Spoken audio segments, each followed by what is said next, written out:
Welcome back to Movies at 2 a.m. I'm Bryce. I'm Irving. This is the show where we talk about B movies, bad movies, low budget movies, box office bombs, critical disappointments, cult classics, and all other manner of obscure films. And today we have a special episode for you. Yeah, it's special, all right? We actually shot a short film for Halloween this year called There's Nowhere to Hide. And today we are going to talk about the process of making it and answer just some of the quick questions that people sent us along the way. So, Irving, you want to get started telling us just what is There's Nowhere to Hide? It is a coming of age film. Jesus Christ, you're starting with the synopsis that I already know I can't beat. It's a coming of the age film of four friends united by the power of friendship and love. Specifically, love R&B to win a film festival. They do not win the film festival, but that is their goal. And R&B destroys them from the inside out. Yeah. Double entendre. Triple entendre. Triple entendre. Yes.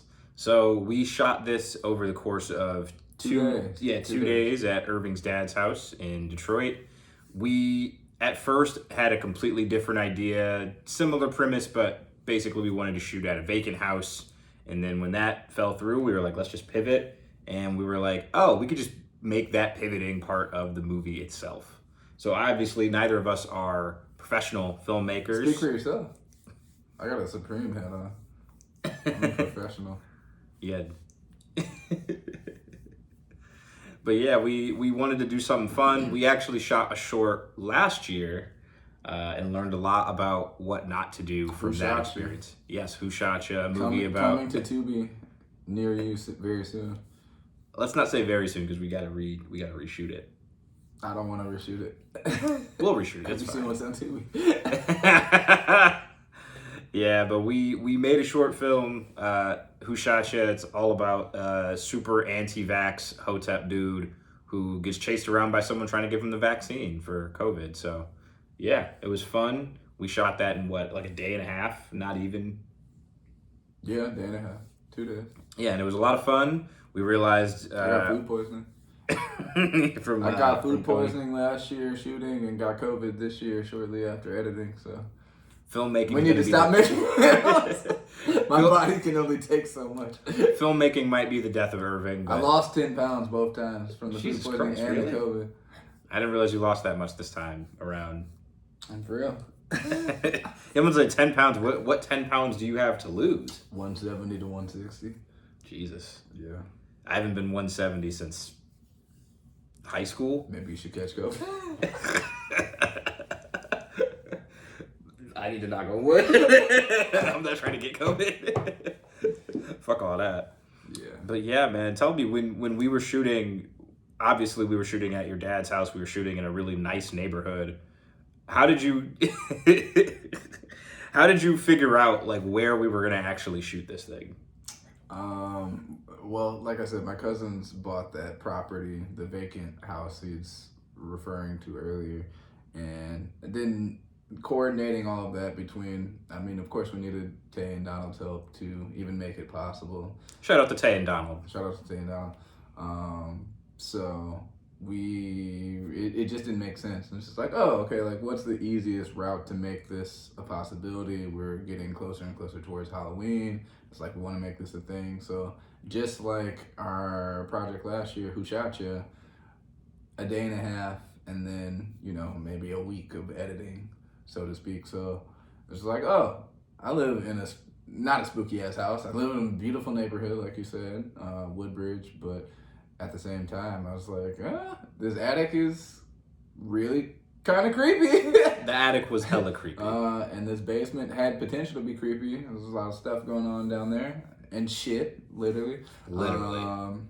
So, yeah, I told you the idea, and I wanted it to be very super meta.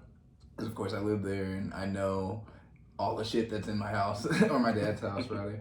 And I thought it would be the reactions, your live reactions, I thought would mirror essentially what we shot on film, and a lot of that is kind of the live reaction of, oh wow, what the fuck is what is this? So yeah, it all kind of played out. Yeah, so Well, we wrote like a template with some dialogue, and then when we showed up on set, it was basically like, say this, and then Donald and Tay would say whatever their actual reaction was, and it would always be funnier. So like every scene, we were basically like just kind of going on the fly with our dialogue, and I think it worked. Meta. Yeah, It was super meta. I mean, if we were to do it over again, I would definitely do a better job of really taking the storyboard more seriously when we scrapped the first idea and amended it really because it's it's pretty much the same idea. I think the storyboard would have been helpful for us for our editing process in terms of capturing all of the right shots. And then there's that battle, right, of like how much do you plan, how much do you do in the moment. I think we definitely I love the ending and like who the killer is, but we thought of that on the fly. Like I was kind of going back and forth, all things considered. Shooting in the attic, could have fell through the ceiling. It's like we can't run up here, and I'm not trying to make too much noise or whatever, a ruckus. So I think we did what we could do with the resources we had. I call it a no budget short film rather than a low budget because we spent the money on the fake blood, like under less than $20, and taking Donald and Tay for rap. But yeah, I mean outside of that, not even a shoestring budget. So I think it went well, all things considered. But I think in our next projects we'll spend more time being very meticulous when it comes to like planning out, just so it goes as seamless as possible. Right, and that's the hardest part for editing, right? Like, yeah, making sure that you have all the things you actually need, and you have more than you need, so you can cut down. I think another thing that we learned from this movie and from Who Shot Ya, we got to get better at miking ourselves and doing the audio work as we're shooting. About to pay someone to do the audio work. Yeah. So for everything we shoot from now on, we're just gonna have to pay people who actually have expertise in that stuff. And lighting, we literally, there's a scene in There's Nowhere to Hide where I asked Tay for a light. That was not a part of the script. Like that was me literally being like, I thought we had a third light, and we couldn't find it. So yeah, DIY filmmaking. It's great. For real. It's great. A lot of ideas on the docket to explore the next, not this year, but I'm tired. But I mean, next year and the future going. I think we'll get to the point where we will be cranking these out on a very consistent level, just as catching up to the podcast would be ideal in my mind. Yeah, and I some people already know this, but I guess I can make it official. I'm going to be stepping away from my full-time gig to focus specifically on learning the craft of filmmaking. I'll probably focus more so on the writing side to begin with, but I'll be shooting stuff more and more frequently, kind of learning the visual side of visual storytelling. But yeah, I'm excited as hell to do that. I'm excited to look back at stuff we made and stuff we wrote. Yeah, like, no, real talk. Like some of the stuff we've written over the last few years, I look back at it every once in a while, and I see some real genius in it, and I'm like, oh wow, like we actually thought of some really funny stuff. Yeah. Let me stroke my ego. No, I'm kidding. I'm fucking real. Ego stroking. Yes. No, super excited for the plans. Season 2 coming soon. Movies at 2 a.m. Yes, season 2 comes in February. We're going to be doing more video related things. This is not the video studio setup we'll be doing for season 2. This is literally just my apartment. But season 2, we'll be doing video. You'll get to see our faces more often. I love that. We're going to have to edit this down. I love that. That's phenomenal. Yeah. But I mean, a couple quick things on There's Nowhere to Hide. I've had a lot of people ask me, how did we choose Donald as the killer? How did Donald become the killer, Irving? The killer became what? How did Donald? I don't want to answer anything incorrectly because I don't want to get killed off. So, I don't know what you're talking about. You'll have to answer that yourself. So we and if you get killed, then that's crazy too, because just whatever you do, make a B movie in my name, and I can do that. Yeah, I don't care what the B movie is. It can be the worst, horrendous piece of shit of all time, but that would almost make it better for me. Like, I'm a man of very few words. Stop lying, sir. Y'all audience members, don't let this man lie to you and say he's a man of few words. He's a goddamn lie. This man talks almost half as much as I do. I'm a man of very few words. But yeah, we were shooting. Donald was not intended to be the killer originally. Donald definitely the killer. But yeah, after looking at the footage we got, we thought about doing an alternate ending where Donald, if you look at the end where he gasped, it's just him. Well, not him, but it's a mirror, and you can see him in the mirror, and it's like, oh, you're the killer. Right. Because if you look at how he reacts to all of us being dead, he doesn't even go to check on you. He sees me and he's like, well, I just assume Irving is gone. And that he's not the one who did this. Yeah, but I could be the killer. Maybe I'm not dead.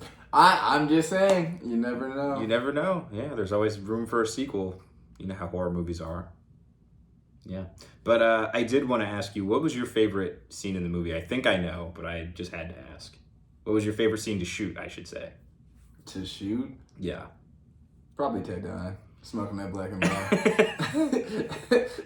Being dead and seeing somebody puff a black and mild is actually some of the craziest shit I've ever seen. That was pretty fun to shoot. We went into like the little backyard walkway behind Irving's dad's house. And we just had Tay lay on the ground with a black and mild in his mouth, and we put a bunch of fake blood on him.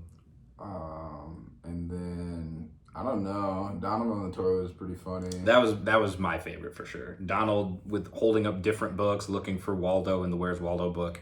That was pretty great in my opinion. Your live reactions of like how much shit is in my attic was pretty great. I mean, there's a lot. Yeah. Getting the fake blood was crazy. I did a lot of cleaning after you guys left. Oh, my bad. I was willing to help. No, I mean, it's not even your fault. There's just like specks of blood. Or not blood. The fake blood. I'm not the killer. So you want us to believe. Yeah. You better believe. It's just you and me. We'll be banging on the windows, asking my neighbors to help. Remember, like, they're shooting something. They're like, oh, there's a camera. Don't worry. We know that neighbor. Our neighbor want to be a filmmaker. He just shooting something. What is your favorite part of the film? Definitely Donald on the toilet. What did you learn from like the process of shooting the second time around?